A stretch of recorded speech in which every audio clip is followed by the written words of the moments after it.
Congratulations, Mr. President.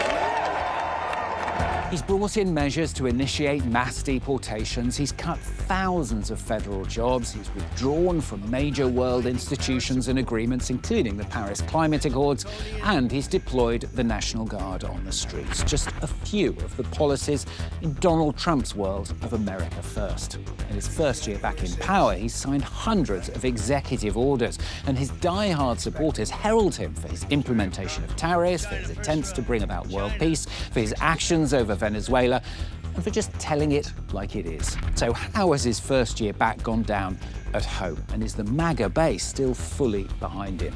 Revisited this week brings together two Americas that are simply worlds apart. In Washington, thousands denounce his authoritarian tendencies, attacks on democracy, concentration of power, and systematic polarization of public debate. But just 3 hours away in rural Pennsylvania, which secured the president's victory, the outlook radically different. Donald Trump remains the only one who has spoken to the forgotten America, the America of closed mines and relocated factories, two irreconcilable narratives of the same country facing off against each other. Well, Matthieu Mabin revisits Donald Trump's US for France 24.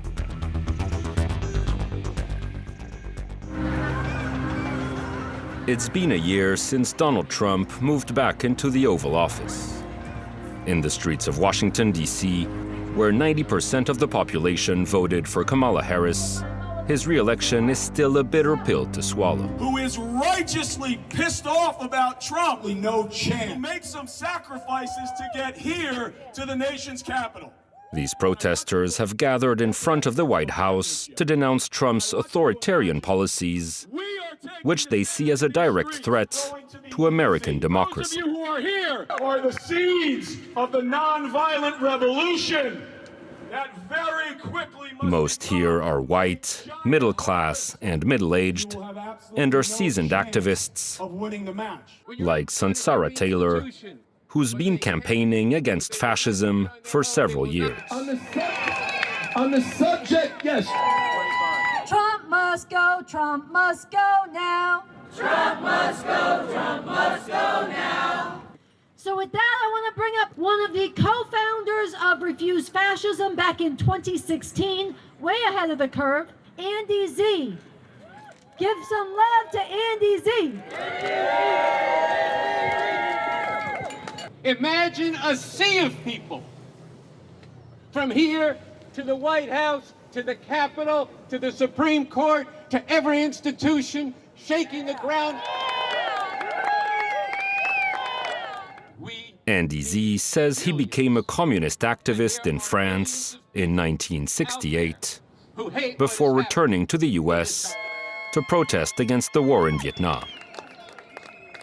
All right, let's hear it. Now in his 70s, he relentlessly denounces Trump's repressive immigration policies, especially the hunt for illegal aliens orchestrated by ICE.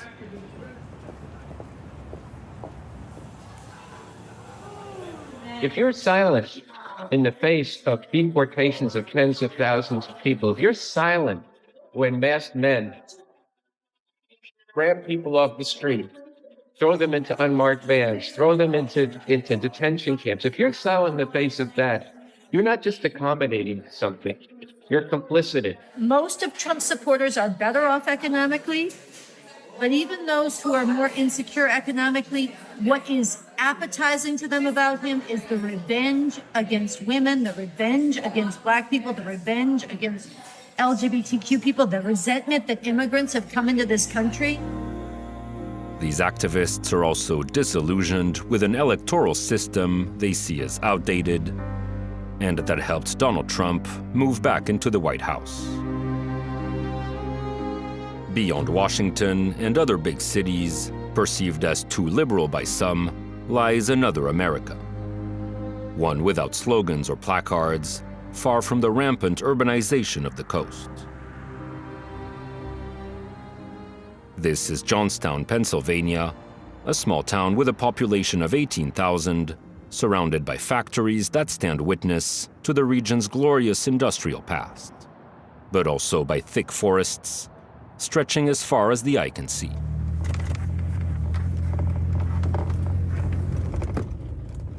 We're in the middle of bear hunting season, and most of the men are heading north, beyond the asphalt roads, and deep into the woods. Like every year, they will spend the next 4 days here on the hunt for black bears. 345. Okay. So 300 yards this way is the I'm last I'm guy. gonna go in and then drop Matt, Mikey, and then you. Brian Subich is Johnstown's district judge. He grew up around these woods, like his father and his grandfather before him. Hunting in America is, a tradition that goes back to, literally colonial times, and that's how first people who came to America, that's how they survived. It was, hunting, fishing, trapping, and here in Pennsylvania, it's been a long-standing tradition. There's two different types of America, so to speak. I think you have rural and you have urban, and it isn't. The problem isn't that they're different people, it's that they just have different experiences. These divisions are as old as the country itself, but they haven't always played such a clear-cut role in determining voters' political choices. Donald Robertson, also known as Don, is the local sheriff and the best tracker in the group. There's no tracks in the sand here, so it either went back in here to the Laurel or went in here across. So this is the same general area that we kicked that bear out last year. Don grew up in a working class and largely democratic Pennsylvania. Well, there was a shift even before Donald Trump. There was a good movement of people that the people were changing, and I think it had a lot to do not so much with him, and that party, the opposite party, was changed. Rapid industrial decline, rising unemployment, and the sharp liberal turn of some Democrats as many factors that drove the American working class towards the Republican Party, according to the sheriff. Can you see it in your... In the scope.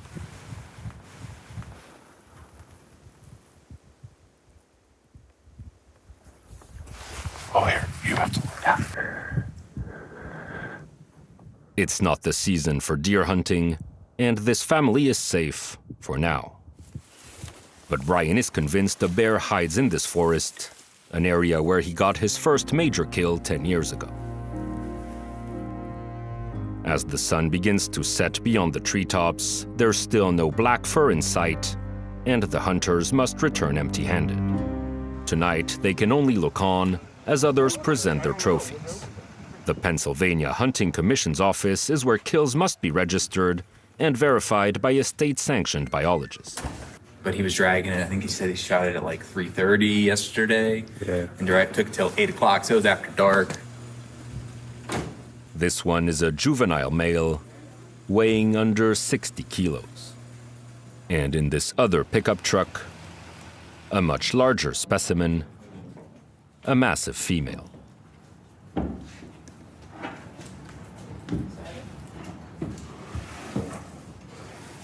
The veterinarian must first remove a tooth and analyze it to determine the animal's age and track the evolution of the local bear population. Now, it's time for the weigh-in.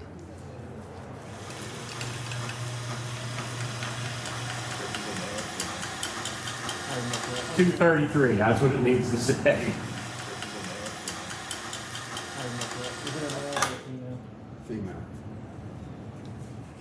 $204. Yeah, congratulations. 204 pounds, or 92 kilos. This is the beating heart of the Pennsylvania that voted for Donald Trump, but this traditional American way of life has become the exception rather than the norm. 80% of Pennsylvania's population now lives in big cities, where the Democratic Party usually holds sway. In 2024, Donald Trump only won the swing state by a 1.5-point margin. We believe in the power of words, so I need y'all to say this with us. Get them kids up out the cages. Say with us. Get them kids up out the cages. Come on. We're back in Washington, D.C., where protests are staged every 3 days on average. They treat us like animals. This ain't a circus. This isn't laughable. We don't deserve this. A show of strength for these anti-Trump protesters, and as often, since Sarah Taylor is leading the line. Together with Andy Z, they've devised a plan to pile pressure on the administration by surrounding the White House. It's about a 2-mile circumference to get all the way around because you can't get close. So we have people stretching the crime scene tape out. All right, so we are saying that the White House is a crime scene. There is a criminal, a fascist in the White House, Donald Trump, and he is a danger to all of humanity. And so we are here in Surround the White House 1.0, which implies we're coming back again and again with more people each time. Today we have hundreds, soon we want thousands, tens of thousands, and millions coming back again and again to the nation's capital, demanding that Trump must go and not stopping until he is removed from power. He doesn't respect the rule of law. He doesn't respect the courts. He doesn't respect the separation of powers. He doesn't respect the Constitution. Unless he's removed from power, he is going to continue to violate people's rights, to threaten and intimidate his opponents, his rivals. Her outrage is fueled by the daily and sometimes wrongful arrests of migrants carried out by ICE, as well as by a long list of presidential decrees that are putting America's democratic institutions to the test. A sexual predator. Ho!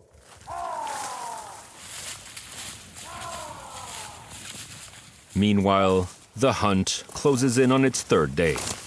But for the men of Johnstown, there's still no bear to be found.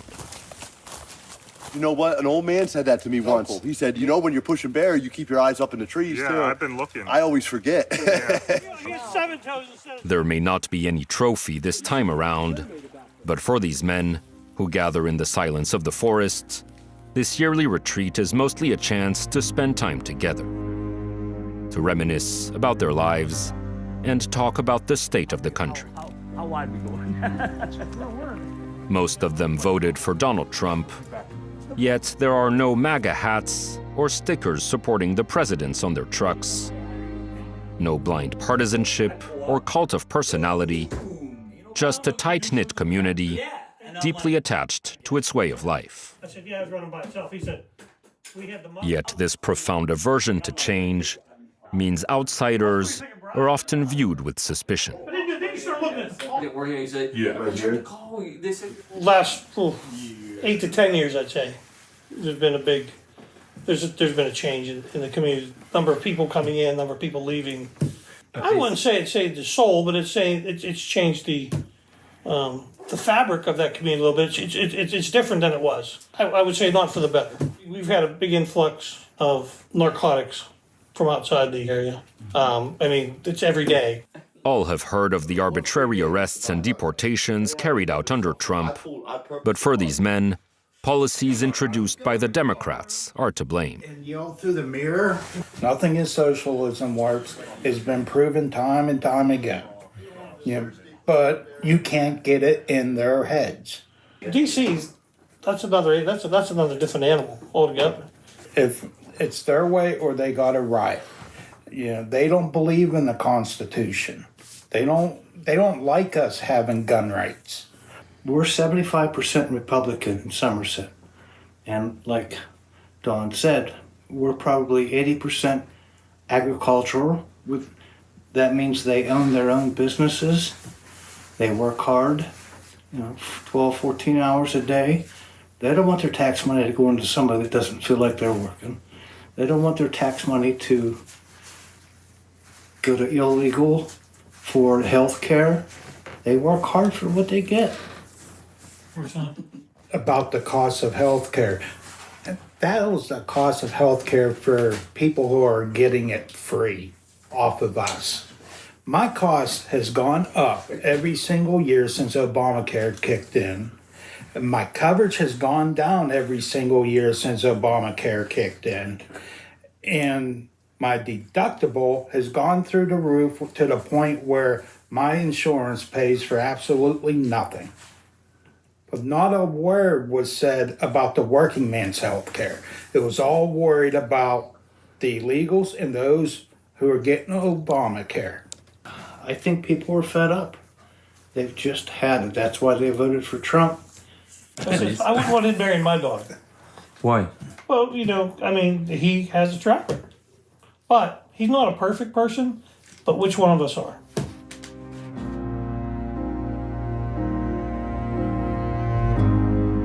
Back in Washington, Sansara and Andy are already planning their next protest. Tim, do you want to come down here? Hundreds of kilometers away, Brian and Dawn think they've finally found a black bear and are discussing the best way to approach it. The two groups will probably never meet, much like the United States itself, a country that stubbornly refuses to get to know its other half.